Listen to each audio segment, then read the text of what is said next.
안녕하세요, 여러분. 따뜻한 여름 날씨는 반갑지만 함께 찾아오는 불청객 모기는 정말이지 달갑지 않습니다. 밤에 귓가에 맴도는 윙 소리부터 다음날 아침 온몸을 뒤덮은 붉은 자국과 참을 수 없는 가려움까지. 모기와의 싸움은 매년 반복되는 여름철 숙제 같은데요. 혹시 아직도 모기 물린 곳에 침을 바르거나 손톱으로 십자 모양을 내고 계시나요? 오늘은 그 행동이 왜 위험한지, 그리고 가려움을 확실하게 잡는 과학적이고 안전한 방법들을 자세히 알려드릴게요. 왜 침을 바르면 안 될까요? 위험한 민간요법의 진실. 어릴 적부터 어른들이 모기 물린 곳에 침을 바르거나 침 대신 손톱으로 꾹 눌러 십자 자국을 내라고 가르쳐 주신 경우가 많을 거예요. 하지만 이런 민간요법들은 과학적으로는 전혀 근거가 없으며 오히려 해로울 수 있습니다. 모기가 우리를 물면 모기는 피를 빨기 위해 특수한 침을 주입합니다. 이 침 속에는 혈액 응고를 방해하고 통증을 마비시키는 다양한 단백질이 들어있어요. 우리 몸은 이 단백질을 외부 침입자로 인식하고 히스타민이라는 물질을 분비합니다. 이 히스타민이 바로 가려움, 붓기, 붉어짐 등의 알레르기 반응을 일으키는 주범이죠. 그렇다면 침은 어떨까요? 침은 가려움을 유발하는 히스타민을 중화시키거나 분해하는 성분을 전혀 가지고 있지 않습니다. 오히려 침 속에는 입안에 수많은 세균들이 가득합니다. 침을 물린 부위에 바르면 일시적으로 시원함을 느낄 수 있는데, 이는 침이 증발하면서 피부 표면에 열을 빼앗아가기 때문에 생기는 일시적인 현상일 뿐이에요. 침이 마르고 나면 다시 가려워지기 시작하고, 침 속의 세균이 모기 물린 상처를 통해 피부 안으로 침투하여 2차 감염을 유발할 위험이 매우 커집니다. 감염이 되면 가려움증이 훨씬 심해질 뿐만 아니라 물집이 생기거나 농이 차는 등 더 심각한 피부 문제로 이어질 수 있습니다. 손톱으로 십자 모양을 내는 것도 마찬가지입니다. 피부에 물리적인 자극을 가해 피부 장벽을 손상시키고 손톱 밑에 있는 세균들이 상처 안으로 들어가 염증을 악화시키고 감염을 일으킬 수 있습니다. 모기 물린 부위는 가급적 만지지 않고 청결하게 유지하는 것이 가장 중요해요. 모기 물린 가려움, 이렇게 해결하세요. 과학적인 대처법. 이제부터는 모기 물린 곳이 가려울 때 침 대신 다음의 방법들을 활용해 보세요. 훨씬 더 효과적이고 안전하게 가려움을 줄일 수 있습니다. 즉시 차갑게. 냉찜질의 기적. 모기에게 물린 직후 가장 먼저 해야 할 일은 바로 냉찜질입니다. 얼음주머니나 차가운 물수건, 냉동실에 잠시 넣어둔 차가운 숟가락 등을 활용해 물린 부위에 대주세요. 차가운 온도는 혈관을 수축시켜 히스타민의 분비와 확산을 억제하고 염증 반응을 줄여줍니다. 또한 차가운 자극이 가려움이라는 감각을 일시적으로 둔화시켜 통증과 가려움을 동시에 완화하는 효과가 있습니다. 최소 10분 정도 지속하는 것이 좋습니다. 진정 성분 연고 활용하기. 약국에서 쉽게 구할 수 있는 항히스타민제 연고나 약한 스테로이드 연고를 바르는 것이 매우 효과적입니다. 항히스타민제 연고는 가려움의 원인인 히스타민의 작용을 직접적으로 막아주고, 스테로이드 연고는 염증과 부기를 가라앉히는 데 도움을 줍니다. 멘톨이나 camphor 성분이 함유된 연고는 바르면 시원한 느낌을 주어 가려움을 잊게 하는데 효과적입니다.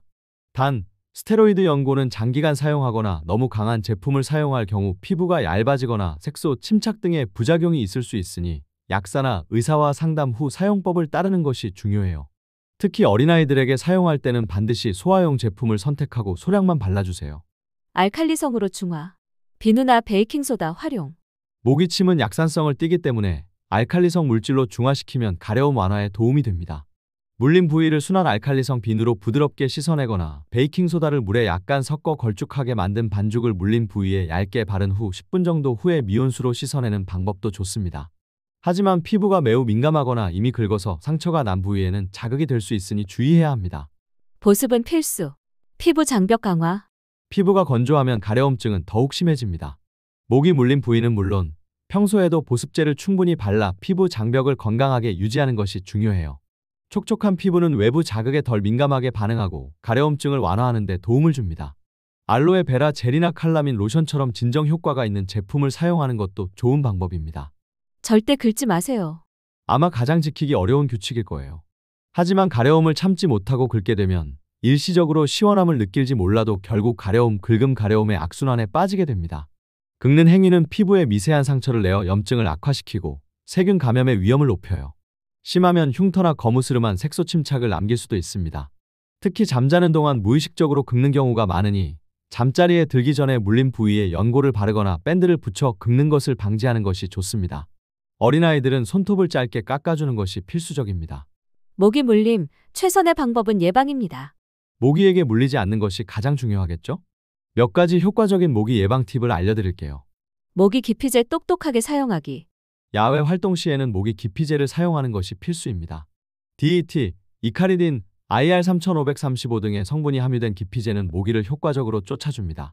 피부에 직접 뿌리는 스프레이형 외에도 옷이나 모기장에 뿌리는 제품, 팔찌형 등 다양한 종류가 있으니 상황에 맞게 선택하세요. 사용 전 반드시 제품 설명서를 꼼꼼히 읽고 특히 어린이에게 사용할 때는 성인용보다 성분이 순한 어린이용 제품을 선택하는 것이 중요합니다. 얼굴에 직접 뿌리기보다는 손에 덜어 바르는 것이 안전합니다. 옷차림으로 피부를 보호하세요.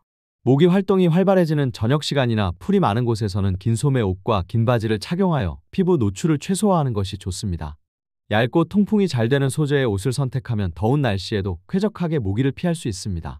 모기는 밝은 색보다 어두운 색에 더 잘 이끌린다는 이야기도 있으니 참고하시면 좋습니다. 모기장과 방충망 점검 꼼꼼히. 집 안으로 모기가 들어오지 못하게 막는 것이 중요합니다. 창문과 문에 설치된 방충망에 찢어진 곳은 없는지 확인하고 손상된 부분이 있다면 즉시 보수해주세요. 잠잘 때는 모기장을 사용하는 것이 가장 확실하고 안전한 방법입니다.